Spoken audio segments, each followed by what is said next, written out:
बच्चों, मैं अनाज लाने के लिए बाहर जा रही हूँ। तुम दोनों घोंसले के अंदर ही रहना, कहीं बाहर मत जाना। मैं जल्दी वापस आऊंगी। हाँ मम्मी।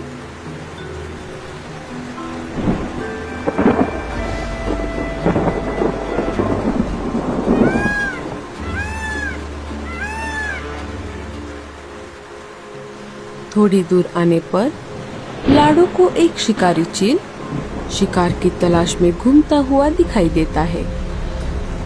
अरे बाप रे, ये तो मेरी ही तरफ आ रहा है। मुझे कहीं पर छुपना होगा। लाडो पास वाले एक बड़े से पेड़ के पत्ते के पीछे छुप जाती है। वहाँ पर पहले से ही कालू कौवा और मीनू मौसी छुपे हुए थे। अरे कालू भैया और मीनू मौसी, आप यहाँ पर कैसे?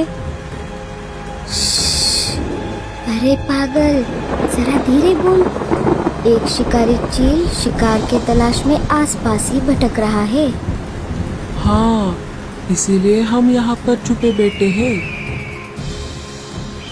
शिकारी चील वहाँ से चला जाता है। लाडो, कालू और मीनू मौसी वहाँ से बाहर आ जाते हैं।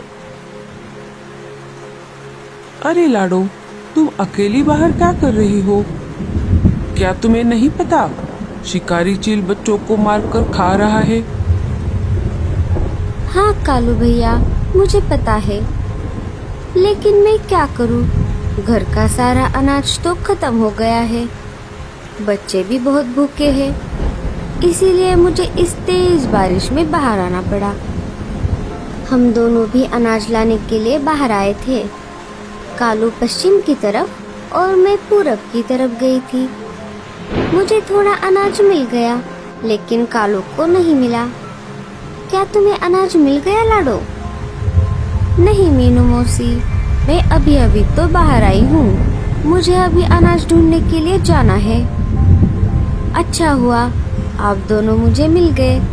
अब मैं उत्तर दिशा में अनाज ढूंढने के लिए जाती हूँ। कालू भैया, आप मेरी एक मदद कीजिए। आप घर जाते जाते एक बार मेरे घर होकर आना, देखना कि बच्चे ठीक है या नहीं। हाँ लाडो, तुम चिंता मत करो। तुम्हारे वापस आने तक मैं बच्चों के पास ही रहूँगा। आपका बहुत बहुत शुक्रिया कालू भैया। मैं आते आते आपके लिए भी अनाज लाऊंगी। लाडो, तुम उत्तर दिशा में ज्यादा अंदर मत जाना। वहाँ पर शिकारी चील और गिद्धों का अड्डा है।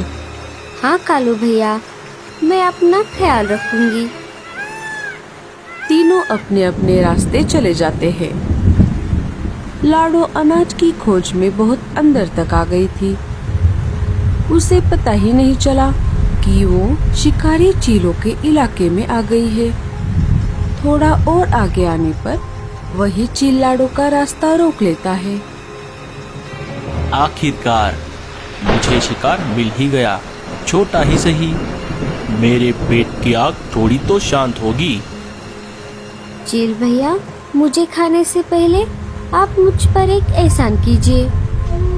हाँ बोलो। मैं अनाज की खोज में मेरे बच्चों को अकेले घर पर छोड़कर आई हूँ। वो बहुत भूखे हैं। एक बार ये अनाज मुझे मेरे बच्चों को खिलाने दीजिए। मैं वादा करती हूँ, मैं वापस जरूर आऊंगी। आप ऊंचे पहाड़ी पर मेरा इंतजार करना। मैं जाकर आती हूँ। चील को लाडो पर दया आ जाती है। चील लाडो की बातों में आ जाता है। अच्छा ठीक है, बच्चों के खातिर मैं तुम्हें जाने दे रहा हूँ, लेकिन याद रखना, अगर तुम वापस नहीं आई तो मैं तुम्हें कैसे भी करके ढूंढ लूंगा और तुम्हारे साथ साथ तुम्हारे बच्चों को भी खा जाऊंगा। मैं जरूर वापस आऊंगी। थोड़ा अनाज अपने साथ लेकर लाडो अपने घर की तरफ निकल पड़ती है। थोड़ी दूर आने पर एक शिकारी गिद्ध लाडो का रास्ता रोक लेता है। लगता है इस इलाके में तुम गलती से आ गई हो। कोई बात नहीं, अच्छा हुआ आज मेरे मालिक को बहुत दिनों बाद एक चिड़िया खाने को मिलेगी। अरे, आपने थोड़ी देर कर दी। अगर थोड़ी देर पहले आप मुझे पकड़ लेते तो मैं आपके मालिक को मुझे खाने देती। तुम कहना क्या चाहती हो? थोड़ी देर पहले ही एक दूसरे चील ने मुझे खाने के लिए रिजर्वेशन करके रखा है। वो बहुत डरावना और बहुत भयानक है। मैं मेरे बच्चों को खाना खिलाकर वापस उसके पास जाने वाली हूँ। वो मेरा ऊंची पहाड़ी पर इंतजार कर रहा है। मेरे मालिक से ज्यादा डरावना और ताकतवर शिकारी और कोई नहीं हो सकता। अगर ऐसा है तो अपने मालिक से जाकर कह दो। पहले जाकर उस चील के साथ दो दो हाथ करे। उसे हराने के बाद वो मुझे खा सकते हैं। मैं अभी मेरे मालिक को ये बात बता कर आता हूँ। लाडो गिद्ध को भी अपने बातों में फंसा लेती है। गिद्ध वहाँ से चला जाता है। लाडो भी अपने घर की तरफ निकल पड़ती है। इधर कालू अपने घर आ गया था और लाडो के बच्चों की तरफ जाने ही वाला था कि तभी कहाँ जा रही है सवारी? आए नहीं कि फिर से जाने लगे। लाडो अपने बच्चों को अकेला घर पर छोड़कर बाहर अनाज लाने के लिए गई है। वो वापस आने तक मैं बच्चों के साथ ही रहूंगा, ऐसा मैंने लाडो को कहा था। मैं वहीं जा रहा हूँ। बड़े आए जाने वाले। आपने क्या दूसरों के बच्चे संभालने का ठेका लिया है? चुपचाप घर में बैठो, कहीं पर जाने की कोई जरूरत नहीं है। भैया, माँ कब आएगी? मोनू, डरो मत, माँ आती ही होगी। भैया, मुझे बहुत भूख लगी है। बारिश बहुत ज्यादा तेज थी। तभी लाडो के घोंसले में पानी जमा होने लगता है। मोनू, हमें जल्दी से बाहर जाना होगा, नहीं तो हम पानी में डूब जाएंगे। दोनों वहाँ से निकलकर मीनू मौसी के घर आ जाते हैं।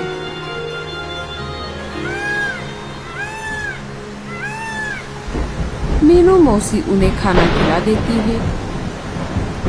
गिद्ध अपने मालिक के पास आ जाता है और उन्हें दूसरे चील के बारे में बता देता है। अच्छा, तो ऐसी बात है। चलो उस चील को समझा कर आते हैं।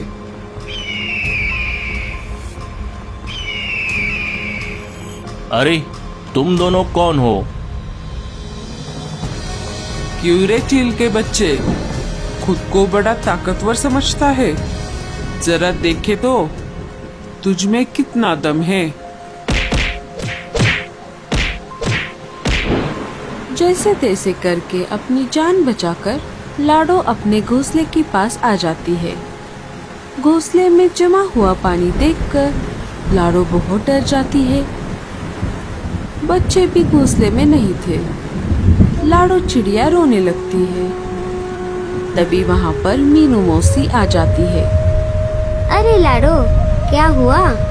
तुम रो क्यों रही हो? लाडो सारी घटना मीनू मौसी को बता देती है। जब मैं घर वापस आई तब देखा कि घोंसले में पानी जमा हुआ है। बच्चे भी घोंसले में नहीं है। पता नहीं मेरे बच्चे कहाँ गए। लाडो, तुम डरो मत, तुम्हारे बच्चे सुरक्षित हैं। वो थोड़ी देर पहले ही मेरे पास आए थे। मैंने उन्हें खाना खिला दिया है और दोनों बच्चे अभी सो रहे हैं। मौसी, मैं आपका ये एहसान कभी नहीं भूलूंगी। आपका बहुत बहुत शुक्रिया। कालू भी अपनी पत्नी से आग बचाकर चुपके से वहाँ पर आ जाता है। मुझे माफ कर दो लाडो, गोरी ने मुझे बच्चों के पास नहीं आने दिया। लाडो कालू को भी सारी घटना बता देती है। अब मुझे जाना होगा। आप मेरे बच्चों का ख्याल रखना। अगर मैं वापस नहीं गई तो वो चील मुझे ढूंढते ढूंढते यहाँ पर आ जाएगा और मेरे साथ मेरे बच्चों को भी। लाडो, तुम डरो मत, हम राजा जी के पास चलते हैं, वो इसमें हमारी जरूर मदद करेंगे।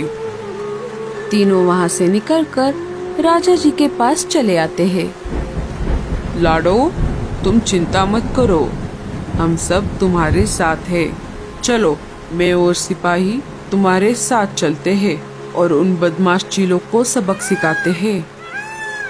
सारे वहाँ से निकलकर ऊंची पहाड़ी पर पहुँच जाते हैं और देखते हैं तो क्या, दोनों चील और गिद्ध आपस में झगड़ा करके जख्मी होकर जमीन पर पड़े हुए थे। अरे वाह, लगता है इन्होंने आपस में ही झगड़ा कर लिया।